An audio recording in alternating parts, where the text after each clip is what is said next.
here we're going to be using After Effects. After Effects is another Adobe product that works with Premiere to do motion graphics and effects, and there's just a whole lot of cool stuff you can do. It's a little challenging if you try leaping into it, so we're going to stick our toes in very gently and just do something pretty simple here to start off with. So this is the icon for After Effects. If it doesn't appear at the bottom of your taskbar, you can go to search and find After Effects. Should be installed on your computer already, and don't forget to pin it to your taskbar, because that's going to be a program that we use pretty often this semester. I'm going to go ahead and make a new project, and this is what it'll look like when you start things off. It looks pretty different than Premiere, but the basics are this is going to be where all the files are in your project. Notice that it's called AEP files over here, and right now it's untitled. I'm going to start by saving it actually, and I'm going to save in that folder that you made on your desktop so that you can find this later. You'll be doing, I think, 4 different After Effects tutorials to start the year. So on your desktops, you should have made a folder that says After Effects tutorials. Let's go ahead and open that and say, we can call this one Text Effects or something like that. All right, and I want to start by making a new composition. Okay, so Comp 1, I'm going to go ahead and call it Text Effects 2 as well, Text Effects as well, and for my duration, I want to have it set about 20 seconds. Okay, and I'm going to hit OK, and now there's nothing there, it's blank. I'm not seeing anything yet. So to start with, I'm going to choose the text tool, and I'm going to make a box. And in the box, I'm going to type your name. You can do this however you want as far as the font you choose. I've got a bunch of fonts installed on my computer here at home that may be different from the fonts that are on your computer at school, and it doesn't really matter which fonts you choose. But I'm going to choose that one. This one's a little small, so I'm going to drag and change the font size. So this PX number here is the font size, and if I want to just click and drag that to your right, I can make that way bigger. And you can play around with this. You can see you can stretch the spaces between it. You can make it wider if you want. There's a lot of things you can do to play around with that if you want to, but that's not what I'm super interested in right now. I'm going to switch over to my main tool, which is V. If you want to use that shortcut, it's the same shortcut as is in Premiere. V is our main tool, and I want to align. Now, what I'm seeing that align is not here by default in the 2023 version. So to get that, I'm going to go over here to Window, and I'm going to just click Align. And there's a bunch of different panels that you can open. But if I am missing any panel, I just need to go back here to Workspace, and I can click Align, and now it's opened up the Align panel there. So what that'll do is I can align horizontally and vertically so it is in the middle of my composition. If you're not seeing the whole thing, you can go over here and say Fit, and that's going to show me the whole composition. And you might also want to put this on Auto, which is going to be the resolution that you'll be seeing. Okay, so I want to make my name last 4 seconds, and there's the timer right there. I can see it's going to last 4 seconds. This whole thing is 20 seconds, and I've got 5 different things that I want to do. So I'm going to go to the 4 seconds, and I'm going to drag this red bar because I only want this to last for 4 seconds. So I realized that my timeline was way too short. So one of the things that's a little bit different about this is that if you want to change your time, you have to go to the composition settings. So you can do that by right-clicking here on your composition, and I've got mine set right now as 20 seconds. So 20 seconds is my whole composition. I'm setting this effect for 4 minutes, and I'm going to start by going to Effects and Presets. So I'm going to go under Animation Presets under here, under Effects. I'm going to go unleash that, and then I'm going to find Text. Make sure that you're underneath Animation Presets, because the presets are not here under text. You got to go under animation presets and then text. I'm going to go under organic, and there's a whole bunch here that effects you can mess with later. But for today, I want to start off with Quiver. So I'm going to apply Quiver to this, and if I hit the space bar for play, you can see that's quivering a little bit. It looks a little wild. So I'm going to mess with the settings in that. And so the main thing here is I want to know that you know how to adjust the settings of stuff. And to do that, I'm going to use these arrows. I'm going to spool that down. That's what that's called, spooling that down. And I'm going to go underneath the text. And then underneath that, I've got the animator. So underneath the animator, I can unspool wiggly selector. And then from there, you can see all of this is underneath the first line of text. I can go underneath animate selector and I can change the amount of wiggle. I'm going to drag up the minimum amount of wiggle. I'm going to raise that way up. Okay, it's still kind of weird. I can lower the number of wiggles per second. Let's make that one wiggle per second, and I'm going to make the whole word. Instead of the individual letters, I've changed it to now that just the words are going to wiggle. Okay, that's a little less crazy. If you want to adjust that to some different values, that's up to you. It's not super important that they're the exact same settings is fine, but the main thing is that I want to know that you can adjust it and make it a little bit different than it is by default, because you are going to have to change the settings here. So I'm going to unspool and put it back so I can do my next one. So for our next effect, we're going to go ahead and type your name again. I'm going to get down here after we've done that first text effect. I'm going to draw another text box. I would like you to change the font. So whatever font you choose is up to you, but I want it to be a different font for each different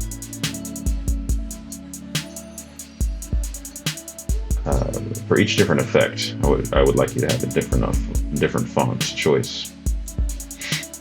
I'm going to align again. Make sure that you align in the middle for each of these different ones, and you'll see this red line means that the second level, the second layer, is going to last through the whole thing, and I don't want it to overlap with the other effects. So to change that, I'm going to take this end, I'm going to drag, and I'm going to hold shift while I drag, and that's going to just lock it in, and it'll lock right at the end of that, so that there's an immediate like switch between those two after the first effect ends. And I'm going to drag this one in so it stops at 8. This time, instead of searching through all the different options under animation presets, I'm going to search for jig, and we're going to apply the Jiggy effect, which is kind of a blur. And again, I just need to drag and do that, and when I hit play, you'll hear it. You'll see it kind of shake a little bit. And once again, if you'd like to mess with that, you can go underneath text and Jiggy animator, and you can change that in all sorts of different ways. There's a lot of different options that you can customize that with. Third effect is going to be called the Typewriter Effect. Okay, so you know how you've done it a couple of times by now. I'm going to draw a box. I'm going to pick a font. I've got that aligned in the middle. I'm going to go ahead and drag this again, hold shift, so it locks in at the end of that, and this time it'll be going to 12 seconds.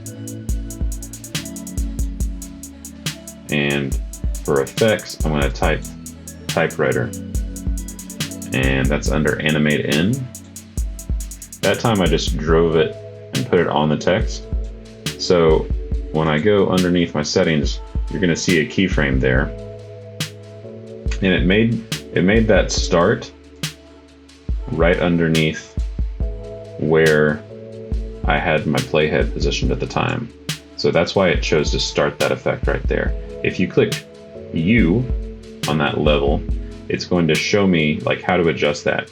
Before I had that set, I'm going to apply that one more time so you can see what I'm doing. I'm going to apply Typewriter, and you see those little circles. I can't do squat with those circles. Those circles are inaccessible to me. So if I want to see where the circles are, or where I can adjust some things, I'm going to choose my layer and I'm going to hit U. And now those are diamonds. So now this lets me drag my beginning and end. I'm going to start it right when this layer starts, and it'll end when that last diamond is. So those keyframes are going to be what I can set, what I can set the beginning and end of that effect. And what I want to change up here is I want to do this randomly so that I have my letters come in randomly instead of coming in order. So I put randomize order on, and now you'll see that the letters just show up kind of wiki wonky. Okay, we got one more effect to do, two more effects to do, excuse me. Under effects this time, I'm going to go under animation and presets. I'm going to go to find the lights. So under text, under lights and optical, there's fluorescent light, and I want to apply by dragging it. That time I forgot to shorten it here, so let me do that real quick. Holding shift, and this one will last from 12 to 14 seconds. And it's going to make it blink like a fluorescent light does when it's not got all its power. I want to show you also that you can hit this. So now it's not going to be very easy to see because the letters are white and the background is clear. But everything you do in After Effects is transparent, and you can go ahead and put it into Premiere, put it on top of stuff in Premiere, and I'll show you how to do stuff like that later. All right, our very last one is probably going to be the trickiest thing to do. So once more, you're going to make another text layer with your name.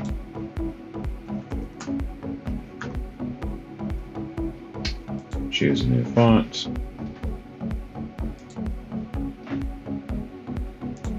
Bebas is a very popular font. I see that a lot of different places, and you can stretch it out here if you want to do it like that. And then I'm going to align, of course. I'm going to shorten it so it's the last bit. So here we're going to animate some movement, and I'm going to start by deselecting my layers. I don't want any layers selected for this, and I'm going to do the rectangle tool, and I'm going to draw a box over this. And for this, we're going to be masking, and I don't want this mask to mess with any of my other stuff. So I'm going to drag it so it's, and use shift so it's just over this last little bit. I need to toggle my mode so that I can see this little swirly doodad. And I'm going to go to the last one, and you got to make sure your layers are organized here. I want this one to be directly, this last name to be directly underneath the shape, the rectangle that I just made. And I want, it's not showing me very clearly right here, but I want to make a track matte, and select track matte. I'm going to select the shape layer. And what this means is that the word your name will only show up underneath that area. So I can move it, but then it's going to disappear. Ooh la la. And then I'm going to make it slide in a second. So keyframes, you remember a little bit, I think, from Premiere. We're going to activate the keyframes by clicking that button. And then I've got to move my position because I want it to show up down here. And remember, it's x-axis and y-axis. So I'm going to slide this guy up. And you can see it's drawn a little line there. So there it is, it's rolling in like that. Okay, so that looks okay. That looks all right. We're going to try to make it look a little better. And the way we do that is we're going to need to edit the curves. So to do that, I'm going to go under here and find Graph Editor.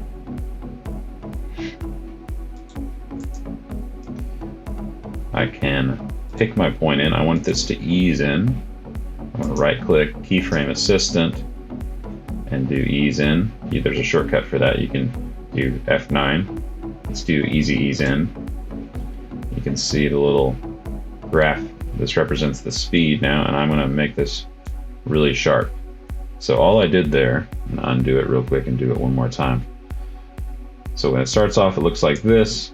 I go to Keyframe Assistant and I'm easing in, and it gives me this little curve. I'm going to make this really sharp just by dragging that little yellow thing a little bit to the left, and now it looks like this. So it starts off really fast, but then it slows down, it eases in. That's what that looks like. To deselect that, I'm going to deselect the graph editor. Okay, and you can see the ease in made it change. Instead of a little diamond, it's another little shape here. But that's the last part of this. So those are some very basic things you can do in Premiere, or do in After Effects. To export is a little bit different than it is with Premiere, so let me show you how to do that. Make sure you save. See this little asterisk here means that it has not been saved in a while, so I'm going to save. And I've already saved in my desktop under After Effects Tutorials. I'm going to go to Export, and I'm going to add to Adobe Media Encoder Cube. When I do that, it's going to open up this whole other program. The Media Encoder is a way that you can export from both Premiere and After Effects. We haven't been using it in Premiere because you can just export right out of Premiere as well. But for After Effects, we're gonna export using the Media Encoder this time. And once that pops up, you should, in a second, have the line pop up here that shows that you made a file in After Effects. I'm just waiting for this to pop up, and once that does, I'll show you how to export it. Okay, so now this is what it looks like. It's coming from After Effects. It's called Text Effects. The output file, I don't want it to put it in all these random places. I don't want it to just go any old place. So I'm going to go to that folder that you made earlier called Exports, or you had it from last year. I'm going to save it in there. So when you export, it's going to be called Text Effects, and it'll be in your Exports folder. And to export, you got to press this green button to start the queue. And that's going to go pretty quickly because it's a pretty short file. And then you're ready to turn in to at Canvas. So that was your first experience with After Effects. It started off kind of slow, but there's a lot of exciting things you can do with it.